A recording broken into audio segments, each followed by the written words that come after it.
What up, everybody?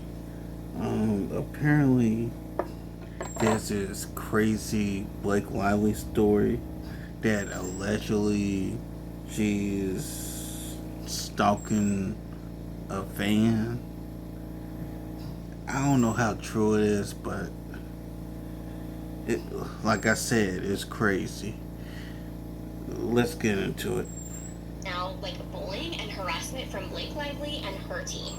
This one I was not expecting. Blake Lively allegedly followed a fan to her car, recorded Y'all her hear on her that phone, and right? her team allegedly cyber-stalked this woman. Once again, I have to ask, what is going on? This is Yeah, Scandal, Blake presented by Blood Lively's Crime. been I'm acting Sierra Wilson. crazy lately.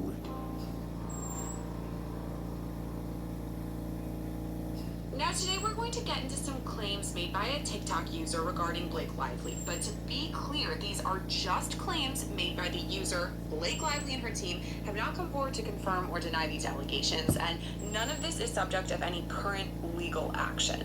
This is a scandal if I've ever heard of one, and honestly, it's not one that I expected to see. A woman out of Texas now says that Blake Lively followed her out of her hotel, then to her car. Blake Lively then allegedly recorded this woman and her license plate. And then after all of this, Blake Lively's team harassed this woman on her personal Instagram.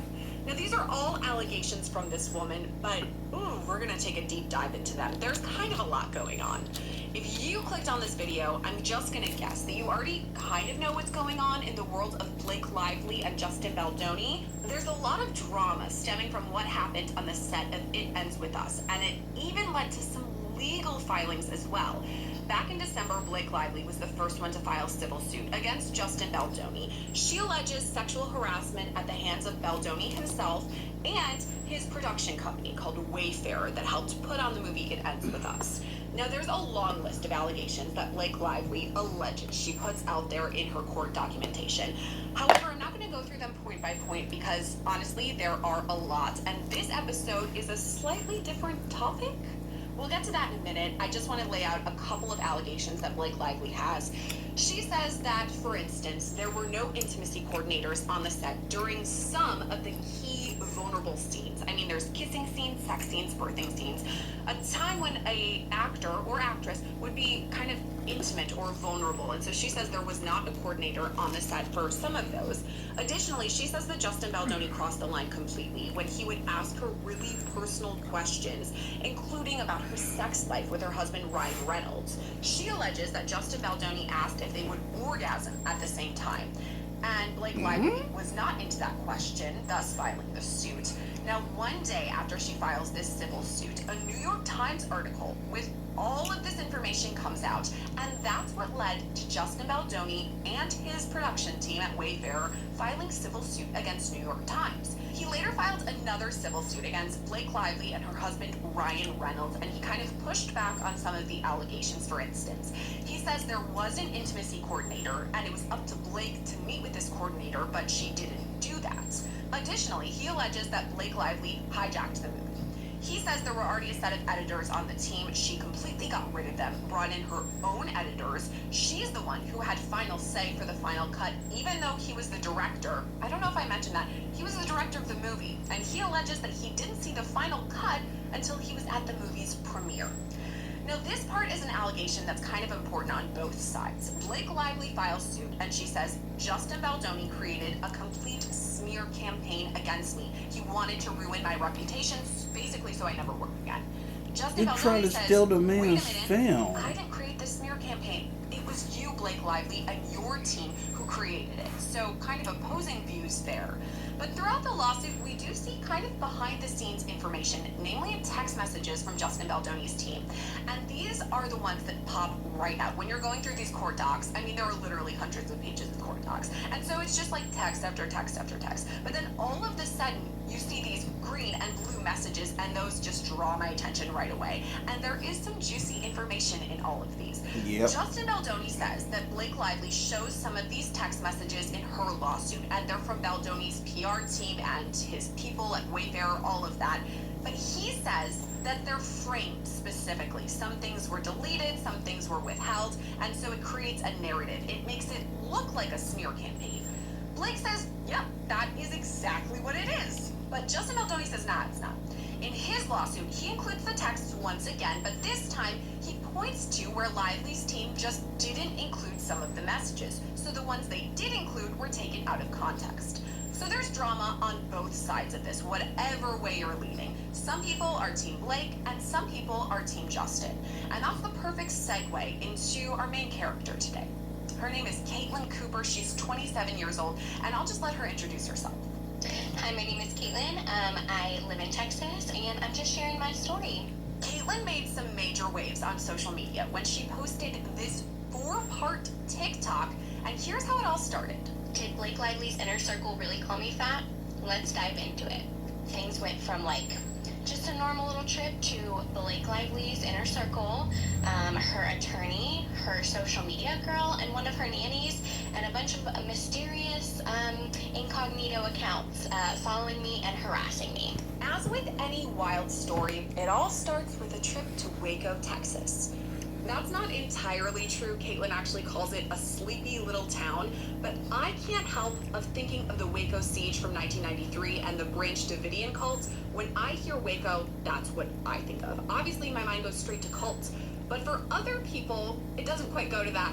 When I say Waco, they think of the Magnolia brand, which was co-founded by husband and wife Chip and Joanna Gaines. They're the ones we can pretty much credit with bringing back this modern farmhouse aesthetic when we're talking homes. So outdoors, indoors, you've seen the farmhouse kitchen sinks. I'm sure they're all over. I mean, Chip and Joanna are really the ones that popularized that. They host an HGTV show called Fixer Upper. And if you shop at Target, you've probably seen their Hearth and Heart brand on display. I myself have some measuring cups and teaspoons from Hearth and Hand, and I like them. They measure things well. Now, this story does have something to do with Chip and Joanna, which is kind of surprising, and it also involves Magnolia. What? Back to Caitlin first. She shared in her TikTok that she struggles with fertility issues with her husband and unfortunately experienced a miscarriage. In the midst of all of this, Caitlin and her mom decided to have a little trip together, kind of to lift up their spirits. It had been pushed off, so when it finally happened, it was a long time coming, and it was in March, so right about now, it just happened. Throughout all of this, they were planning to stay at Hotel 1928 in Waco, Texas. It's a Chip and Joanna hotel. I'll let Caitlin jump back in Oh, I here to forgot they explain a got little bit more. hotels. This is their little gift shop. It's right inside the lobby. So when we got there, we headed to the check-in desk. There was a super strange energy in the air. All of the employees seemed very frantic, like they weren't really paying attention to us. They were preoccupied. Then we saw a florist or somebody bring in a bunch of beautiful floral arrangements. We thought, oh, just a wedding or an event going on. They've got a ballroom and people get married here. This is Chip and Joanna's hotel. So if you're not familiar, it's Hotel 1928 in Waco. They restored it and all that good stuff. It's got a show, all that. So naturally, Caitlin and her mom are at least intrigued by the energy in the hotel. So we get checked in, we ask the front desk person, what's going on? Is there a wedding? And she's like, no, actually, we've got a big VIP staying here this weekend. And she basically told us, oh, if you stick around, you might see the VIP. So we were like, oh, okay. Obviously, that put us on alert to what was kind of going on. Caitlin says she and her mom were still interested in what was happening, but settled in a bit before they went to dinner at the hotel. And it was here that they got some key information. So, turns out our server knew who was staying there, and then we later found out all of the staff did know. So every single person that worked for Hotel 1928 knew exactly who was going to be there, knew what room they were going to be in, basically all the details of this visit. All the staff were in on and openly discussing it the whole time. So our server ended up telling us that Blake Lively herself was going to be there, apparently for a meeting with Joanna Gaines. And we were like, oh my gosh, this is so crazy with everything going on in the news. I had personally been following the case, team Justin Baldoni personally, and we heard the restaurant, the main guy at the restaurant say VIP in the house and talking to the other, workers, staff members saying like she was downstairs and they were, coming in and checking in and whatnot. So Caitlin says she and her mom just decided to hang out in the lobby, hoping that they would catch a glimpse of Blake Lively when she finally arrived. She also notes that the person working at the front desk straight told her, stick around and you could see Blake Lively. So that's what they did. Basically, we sat down here for a few hours. We were reading magazines. We had the spring issue of, the Magnolia magazine with Joanna Gaines. We ended up bringing down like our cheesecake and just kind of hanging out and people watching. So many interesting people coming through this hotel. After a few hours of waiting, Caitlin herself finally did see Blake Lively. Probably about like 7, the employees started like openly talking about how she was coming, that, she was on her way and like what they were going to do when she got there, all of that. So, long story short, I had my phone and I was, filming a celebrity, as one does. Blake Lively comes in the lobby with her security person and with one of the hotel staff escorting her. We're camping out on the little green couch that I showed in the last video.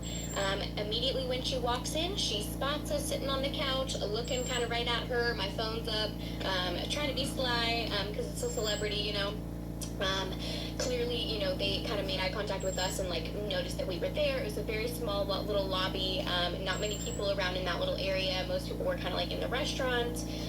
We were just camping out, people watching. First thing she does when she comes in is kind of put her hand like over her face a little bit, and then ask the security, or not security person, the hotel staff member if she could go grab a hat in the gift shop, likely to kind of like protect her identity a little bit more. So they walk in there, they go grab a hat, likely for free because it's Blake Lively, and then they come back out right towards us at the elevators. Caitlin also says in her TikToks that later on she saw Blake's children walking into the hotel and they were with someone that appeared to be a nanny. Eventually, though, Caitlin and her mom go upstairs to their room for the night, do whatever it is they do, and they come out the next morning for breakfast, also at the hotel. So we walk out and we notice that there's an armed guard in the hallway. So this was something new. So up until this point, she only had her just like little security guy that was in like regular clothes, like no one else with her. At breakfast, Caitlin says she noticed a security guard was facing her and watching, but at first she didn't think much of it until later. As we were like walking from our room to the elevators to go down, the security guard was kind of still there, the armed guard, and then her security person was upstairs now, kind of like in the hallway, in one of the hallways, like on his phone, and so like obviously we didn't think anything of that. We're just like, ooh, somebody's on the move kind of thing, and it turns out I think it might have been us that they were watching. To quote Caitlin, here's where things get interesting. And also, just a quick reminder moving forward, this is what Caitlin says happened. It's an allegation. We, walk up to the car, start loading up, and all of a sudden I heard somebody say hi to me, and it sounded like a woman's voice. So I looked up, and shockingly, it was Blake Lively. She said hi to me to get my attention so I would look up at her, and I instinctively just said like hi back because what do you say? She has her phone up recording us. Her and then her security guard comes out. They start circling my mom's car, getting the car on film, what? The license plate, that's weird. Faces, everything, that's weird as hell. So fast. So we were just like, what the heck? So we got in the car. The security guard, I think she maybe passed her phone off to the security guard. My mom said I wasn't really paying attention because I was like, what the heck is going on right now? Like, what are they doing? After this, Caitlin says she and her mom were like, what just happened? They drove home. They talked about it on the way back. I mean, this is wild. Then things allegedly got even weirder. So yeah, I posted this, and this is when things got like really weird.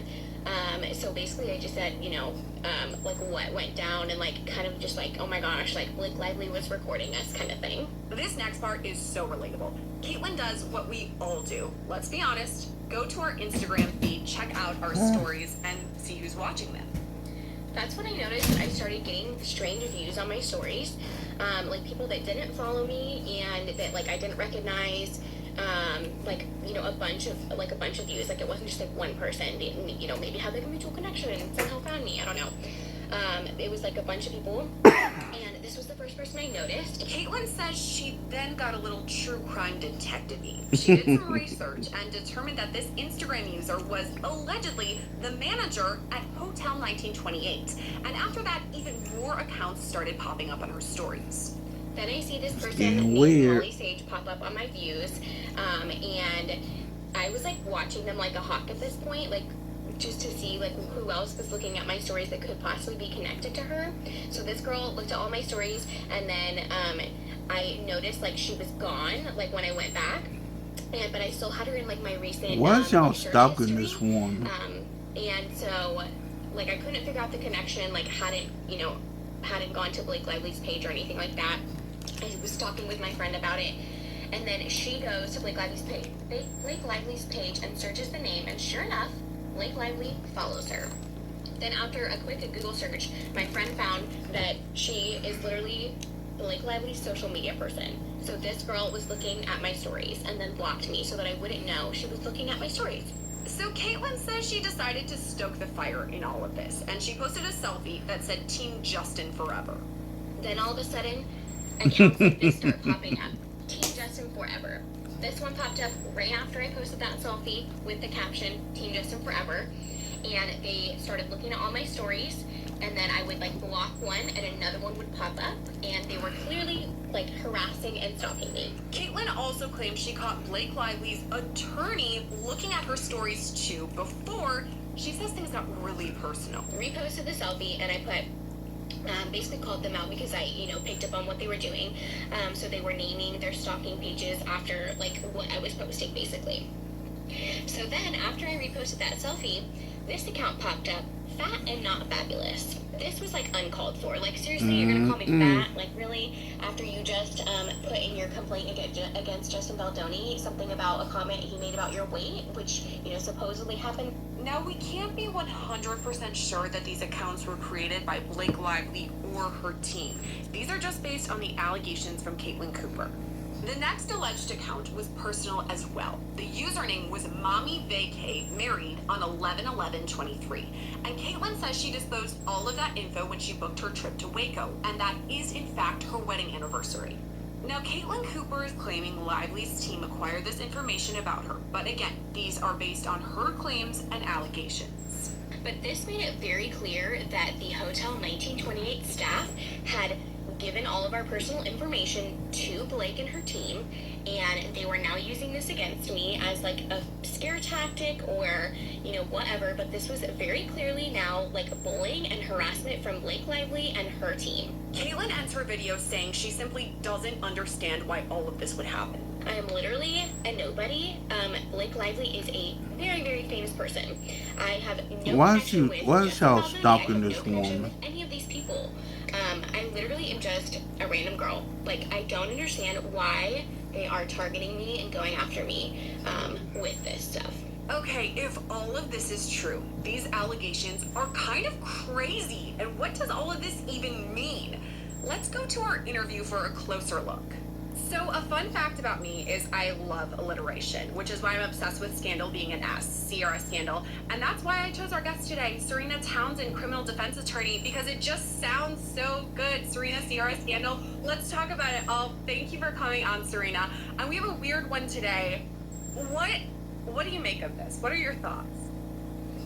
It is really strange. That's a great way to describe it. It's weird. You have this whole Blake Lively situation going on, which is everyone's laser focused on that. And now you just happen to have this girl or woman who brings up this totally random event or seemingly random event and is obviously trying to make Blake Lively look like she's a retaliatory person or, somebody who's going to hunt somebody down or stalk them. And I guess she's trying to stoke the flames in this whole situation, but it is a very odd situation, something that I don't think any of us saw coming. No, I didn't expect to see all of this because I'm getting a lot of court documents. I mean, like every day, I pretty much start my day reading through dozens of pages of court docs, and this isn't quite the same. My assignment was to watch a couple of TikToks and this explainer, so it is a little bit different. It did get me thinking though, could something like this eventually be used in the court system? Could this be brought up at all? You know, it's an interesting question, right? You want to talk about like a character of a person in a trial and try to tell a jury, like, this is who this person is, this is how this person acts. Well, in a courtroom, the rules are very strict, and a judge likes to keep a tight leash on everything because you have to judge a case based on the facts of that particular case. Sometimes there is character evidence that's allowed. Sometimes there's issues that come up that shows, you know, a person's character that could be relevant to that jury. But other times a judge will consider that prejudicial or propensity evidence, which means evidence that shouldn't be used in this case. It's just there to say like, oh, well, if they did this thing that's crazy or bad, then they must have done this thing that's crazy or bad. And there's really no place in a courtroom for that kind of evidence. What you're saying kind of reminds me of like prior bad acts, which is something you and I had talked about on like a lot of criminal cases over on Law and Crime, where prior bad acts aren't allowed in. If you allegedly committed this rape, let's say, and you were convicted of rape in the past, it can't always be allowed in. But this isn't like a prior bad act. Or even you were talking about like her personality. I don't know how this would like go to show her personality. It's after she probably maybe feels like she was being invaded, her personal space being recorded. I mean, what do you think? Right, so you're absolutely right. Prior bad acts, that could mean prior convictions or also prior just bad things that somebody does. And so they may want to try to claim that it's a bad act, but a judge is going to want to avoid having a trial within a trial, meaning like, can we now prove that this was a bad act? Like now we're getting away from the Baldoni case completely and we're having a trial within a trial. And also a judge is going to want to know, or a jury is going to want to know about a person's credibility. So that's a lot of times the standard of whether or not certain other evidence is going to come in about a person because, hey, are they telling the truth or not? Something like this, you know, whether she like filmed this girl has really nothing to do with her credibility, whether she's willing to lie or not. So I really don't see it coming in. I really don't.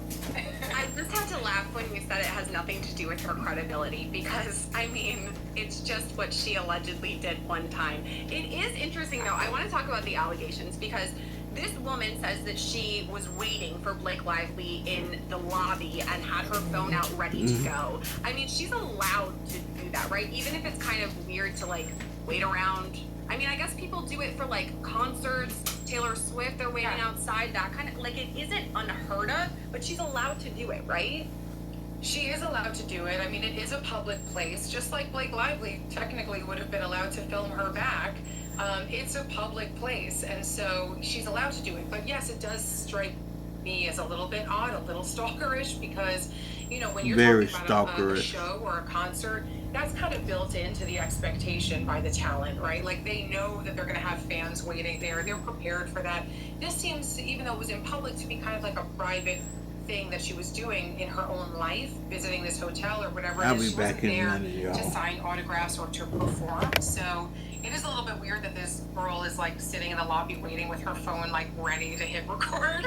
So yeah, it's allowed, but it's weird. I'll be back in. Yeah, you brought up a good point in if you're going to a concert or something, you are signing up for this. And as you're talking through all of that, I got thinking about her kids too, because when I've gone through Blake Lively's Instagram and even for other celebrities too, sometimes they're really private for their kids. So they'll post a picture and put like an emoji over their face so we can't see them. And I wonder if this has anything to do with all of that, keeping their kids kind of closer, not having video or photo out there about them. I mean, what do you think on that? Yeah, certainly as a mother, and whether you're a celebrity or not, when you're a mother, you're a mama bear, right? Hopefully you want to protect your children, and the children didn't sign up for this life, and so she might be concerned about that. Also, keep in mind, which I'm sure you are and everybody is, like, she knows that she's in the middle of major litigation right now, and it's probably a very uncomfortable thing for her to be caught off guard and filmed, and you know, she's probably very protective of her reputation right now and of her privacy in this moment. So I would expect her to be a little shaky at this time with people filming her. That kind of got me thinking because all of this news broke. So we've heard a lot about Blake Lively and Justin Baldoni as far as like legal documents go, but didn't see much of them until like the SNL 50th anniversary. Ryan Reynolds was there and she was seated next to him, and they said something like, you know, what have you been up to? And he's like, oh, not much. Like, LOL, yes, we have been through this crazy, like, firestorm of everything going on. So we saw her there in public, but that's more controlled. Like, she would have had approval of that. And in this instance, she can't really puppeteer the narrative into all of this. What do you think it has to do for her reputation, though? The fact that she then, I'm going to just say it got kind of weird and then followed this girl with her own phone. Like, reputationally, what did that do? Yeah, not a great look. It does make her seem paranoid. Again, like, Yeah, it depends it how you look does. through that lens, right? If you give her the benefit of the doubt, you're like, of course she's paranoid. Like, look what's going on in her life. On the other hand, you're like, oh, Blake, like, you probably should have toned it down. Right, like, you know, you're like, the scrutiny is crazy for her right now, and you would think that maybe she wouldn't have taken those measures, but who knows, like, maybe she just lost it or she was really stressed out. I'm not sure, but it is weird for sure if that did happen, that she followed her back into the parking lot and took a video of her in her car. Like, that is definitely a little bit intimidating, I would think, for that girl, because unlike Blake Lively, that girl didn't sign up to be a celebrity or always filmed, you know? Right, like she doesn't have her face out there on a movie like It Ends With Us or something. She's more of a like private citizen. And to be real, if I was in my car and Blake Lively or another celebrity came up to me and then was looking at my license plate, I would be like, what are you doing? You are a celebrity. Like, this is wild. Also, this woman alleges that Blake Lively and her team went and looked on her Instagram stories, like they tracked her down and random people were like looking at her stories when she posted about Blake Lively. Is this possible? Like, do you think her team really did track down this lady? I think it's possible. Look, I again will be like, there's two sides to this story. You know, on the one hand, you know, if you're Blake Lively, you're like, this weird girl was in the lobby and she was filming me with my family. Like, you know, find out who she is and what. Yeah, like, did she post this on her Instagram? Like, because you know, like, you know, companies and celebrities, they try to have control over their social media presence. And so even if it wasn't meant to intimidate this girl, it could have been that Blake wanted to know, like, was this thing I didn't approve of posted? Because if it was, I want my lawyers basically to send a cease and desist letter or whatever it is to tell her to take it down. Or maybe don't even go that far, just communicate with her and say, like, look, you know, please take this down. So it's possible that that was, like, I'm an attorney, I would do that for a client. I would try to find out if something damaging, you know, was posted about them or embarrassing, and then ask the person to take it down. So it could be as innocuous as that, but then if you're the girl, right, who just experienced something that felt like stalking or something that felt like really intimidating with the phone in your face and the car, and now they're looking at you on Instagram, in her lens, she's like, oh my God, I'm being like terrorized here. So it really depends, as always, on perspective. And it's interesting, too, that this is all in the midst of the Blake Lively, Justin Baldoni legal drama. So she already kind of was following along with Blake Lively. And she did mention, too, in one of her TikToks, she says Team Baldoni. And I do have to wonder if it's based on her actually meeting Blake Lively. I don't know if we're going to say meeting, seeing Blake Lively, or if she's, like, been following all of the case. And that kind of gets me thinking, too, like, is it possible that this woman is just really biased? That she is somebody for the team, Justin Baldoni, who wants to go out and badmouth Blake Lively? Like, is that possible? Absolutely. Look, and going back to like your courtroom example, if she ends up suing Blake Lively, right, and I'm Blake Lively's lawyer, I'm going to take that Team Baldoni thing that she wrote and confront her with it and be like, well, you know, you already had a bad taste in your mouth for Blake Lively, and it seems like no matter what Blake did, you were going to, you know, side on Justin's team and also have just like a bad feeling about what she did, even if an objective person would not have felt terrorized or stalked under these circumstances. So it does give a little bit of an idea of her mens rea, her intent of even filming her to begin with. Like, if you're Team Baldoni, like, why are you filming Blake Lively? What were you planning on using that film for? Like, so there's a lot that you can glean from even just a small post like that. I'm wondering about filing any sort of damages, civil litigation, all of that, because you mentioned that, like, if she does go to trial in some way. Is that possible that she could, like, sue Blake Lively in regards to all of this? I mean, what would that even look like? Honestly, I don't think she'd be too successful because first of all, you're allowed to film somebody in public.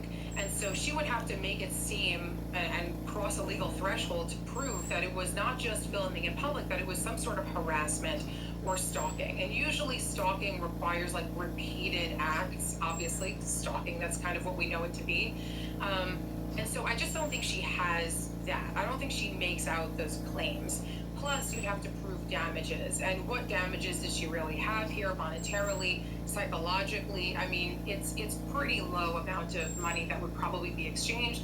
And she might be looked upon, honestly, in suing somebody like Blake Lively as somebody who's just kind of in it for the money, because she's got deep pockets, Blake Lively does. So personally, I don't think that a lawsuit would be successful at all, especially considering that she put herself first in a situation of filming Blake Lively. So it's kind of hard to say, you know, it was okay for me to film her, but not her to film me.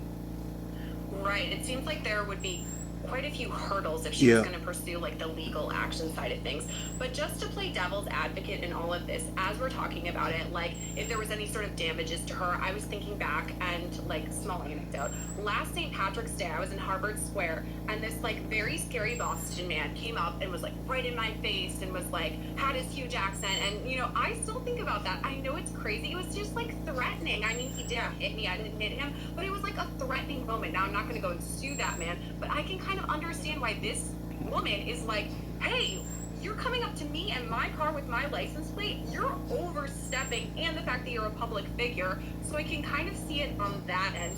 And the fact that you and I are talking about this, I know we touched on her reputation just a bit prior, but looking forward, do you think that these kind of stories could be popping up around, especially since everybody's talking about her in relation to the Baldoni lawsuits? Absolutely. Blake Lively is just on, you know, the topic of conversation in a lot of ways, in a lot of forums, and you do see that, like, everything that happens is now blown out of proportion. Even the thing that you said before with Ryan Reynolds standing up and being like, well, what's going on? I mean, the truth is he kind of brought that on himself, right? But it blew up, right? Like, every single time she shows up, like, she showed up the other day also to, like, a red carpet event, and everybody was, like, slamming her for showing up, and she wore that pink outfit with the raincoat, and I was like, oh, she had a costume change, when really it was just her jacket. Like, she's getting slammed in the media for every single thing she does. And, you know, we have to just remind people to be objective. Like, it's possible that she should lose her lawsuit, but also it's possible that she's acting totally normally otherwise. We don't have to necessarily, like, put her on the stake and burn her alive for every single thing she does. So, yeah, I do think that anytime something like this happens and somebody makes her look bad, it's gonna blow up. But Sierra, I have one question for you. Were you filming that Boston guy before he went in your face? I was not. I got out of an Uber, and then he hit my husband with an umbrella. So, I mean, it did. Okay. I know. I did not think I was going to talk about this. But, I mean, it does remind me of that situation, but no, I was not filming that guy. Going back to Baldoni and Lively, just to wrap all of this up, what are your predictions here? I know we've talked a lot about the court of public opinion, which is huge in this case, but it doesn't necessarily hold up in, like, legal court. It's not quite the same. What do you foresee in all of this? It seems like neither side is really backing down, so who's got the upper hand? What are your predictions? It's very interesting. A lot of it will come down to egos and motivation to move forward, because most lawyers will advise clients to quit while they're ahead, to settle something quietly, to try to figure something out that makes everybody a little happy and a little sad. That's what a settlement is. But it looks like we're dealing with a lot of egos on both sides, and frankly, I don't necessarily blame either one, because reputation is everything in the media, right? And it could lead to more jobs or fewer jobs based on how this all plays out. It almost feels like they're past the point of no return, like you're saying. Like, it feels like they've trashed each other so much in the public that there's no choice now but to, like, take it all the way. Almost like a Johnny Depp, Amber Heard situation, where they're like, we got so far with this, like, our reputations are so tarnished, we have nothing to lose, let it play out in court. So I do think we might be seeing a trial go down in this case, and I think it would be super interesting to see what can and can't be in front of a jury. there are a lot of similarities to Johnny Depp and Amber Heard. I mean, the fact that they had a Washington Post article, and now we're talking about a New York Times article. I mean, quite a few more lawsuits in this case, but you're right. I do wonder if it does go to trial and what that would look like. I guess we'll wait and see. We'll have you back on if and when that does happen. Serena Townsend, I hope this is the first of many that you're coming on Scandal. Thank you for stopping by. Thank you so much for having me, as always. Just noting once again, Blake Lively and her team have not confirmed that any of this was actually her, or that any of this actually happened. These are all allegations from Caitlyn herself, but she does give a pretty detailed account, we have to admit at least that. One thing's for sure in the Justin Baldoni, Blake Lively saga, I'm just gonna call it, it's a wild ride, and I don't know where it's headed next. We're Crazy. in the near future. For today, though, that's all we have for Scandal. I'm your host, Sierra.